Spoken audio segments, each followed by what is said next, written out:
Le Petit Vieux, qui est une nouvelle tirée de Imagine Claudine, et c'est la nouvelle qui clôt le recueil. Le Petit Vieux est passé chez moi. Il est arrivé un matin, juste après le petit déjeuner, au moment où je devais partir au travail. Il s'est assis sur le canapé, dans un gros souffle, et il a dit « Excusez-moi, j'ai un coup de pompe ». J'ai noté qu'il portait une veste à carreaux démodée. J'avais eu la même 20 ans plus tôt. Il avait l'air vieux, mais vieux sans âge. Il avait une fausse élégance et une politesse datée. Il n'a pas dit grand-chose, mais je suis resté avec lui un moment, immobile, comme sonné. Pour la première fois de ma vie, sans doute, je suis arrivé en retard au travail.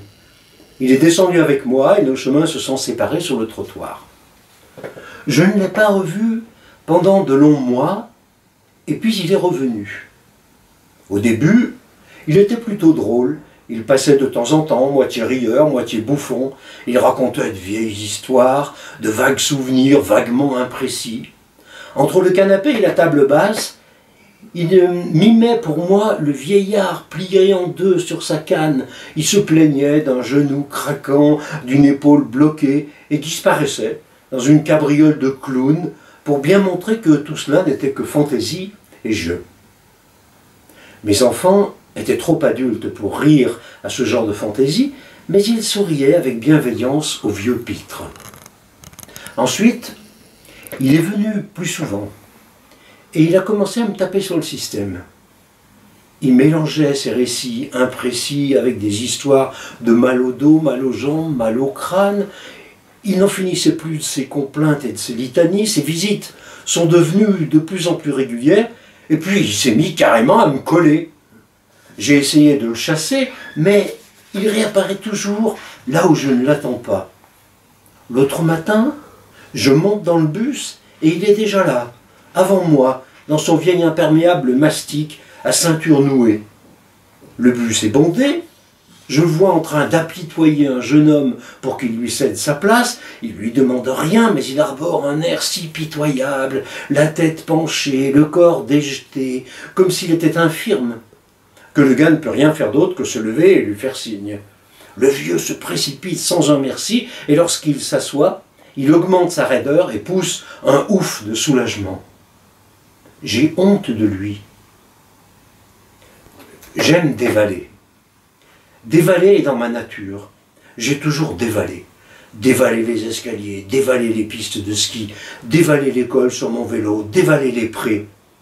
Lorsque je me retrouve avec lui, il m'exaspère avec ses façons précautionneuses, ses descentes marche après marche, ses yeux baissés au cas où une aspérité le ferait broncher, cette volonté permanente d'assurer son pas, de poser son pied en lieu sûr et de me regarder d'un air satisfait, comme si chaque marche était une victoire.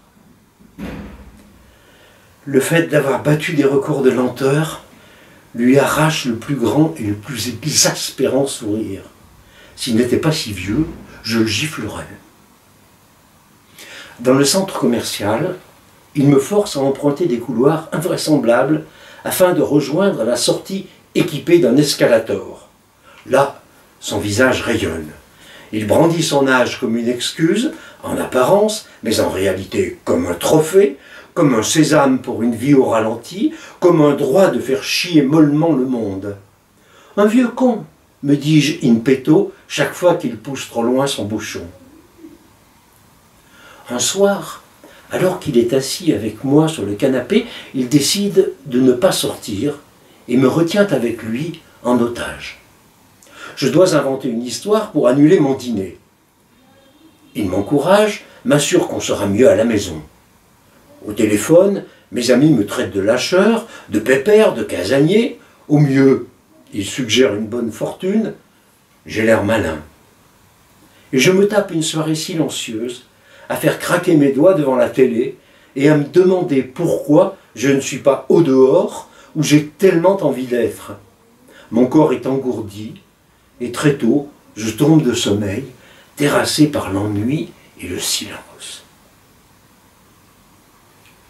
On ne se retourne pas sur les jolies femmes quand on a le dos raide. Dans la rue, l'autre jour, j'avise une magnifique gazelle haut perché, l'air malin, le costume coloré et la démarche conquérante.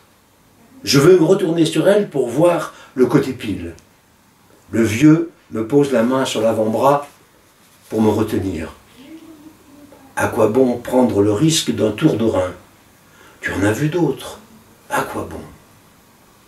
Un dimanche matin, je le retrouve alors que je pédale dans un petit peloton de cyclistes. Nous arrivons au pied d'une côte que je connais bien. Je vais me préparer, placer un démarrage, histoire d'inciter tout le monde à pédaler un peu plus fort, et de faire tirer quelques langues. Je mets 2 dents de mieux, comme chaque fois que je lance une attaque, je me tresse sur les pédales. Là, le petit vieux, perché sur un vélo électrique, une casquette de toile sur la tête, me rejoint et me donne l'ordre de m'asseoir, de repasser mon petit braquet et de foutre la paix à mon jeune prochain. Tu n'as donc pas assez fait de démarrage? Tu ne peux pas te promener paisiblement? Le pire est qu'il revient maintenant chaque fois que je sors sur mon vélo.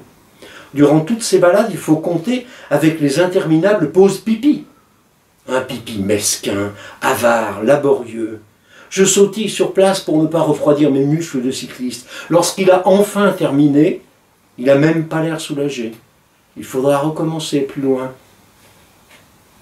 Un jour que je trottine en forêt, tranquille, poussant de temps à autre une petite accélération pour voir, ici, sautant un rocher, là, faisant quelques squats, le voilà qui, de derrière un tronc, me grimpe sur le dos en riant. Il me bloque les épaules et le cou, me paralyse tout le haut du corps, impossible de me défaire de lui. Je reste bloqué au milieu du chemin, et en plus, il trouve le moyen d'en rire. L'autre matin, dans la salle de bain, je le vois qui se glisse derrière moi. Il est gonflé, me dis-je. Il se regarde dans la glace, et je ne peux pas faire moins que de le regarder aussi. Ce visage fripé, ces fanons qui pendent sous sa mâchoire, ses paupières alourdies, ce regard troublé par la cataracte, ces poils blancs qui s'échappent des narines et des oreilles. Mais quel sinistre tableau! Un moribond à lunettes en moustache de neige. Et depuis quelques mois, il faut impérativement l'accompagner chez ses docteurs. Hors de question d'y aller seul. Tous les bobologues y passent. Articulologues, moralologues, décrépitologues, redressologues, ventrologues, tous, sauf les gérontologues, qui sont bons pour les vieux. Ils composent un volume entier d'œuvres complètes, sous forme de radio, de scanner, d'IRM et autres images. Mises bout à bout, ces longues heures d'attente font des journées, des semaines.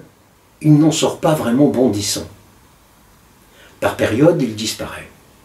Il se fait oublier et semble renoncer à me suivre et à m'envahir. Ce sont pour moi des jours heureux et insouciants. Certaines fois, même, lorsqu'il est là, il se montre discret, sympathique, voire bon.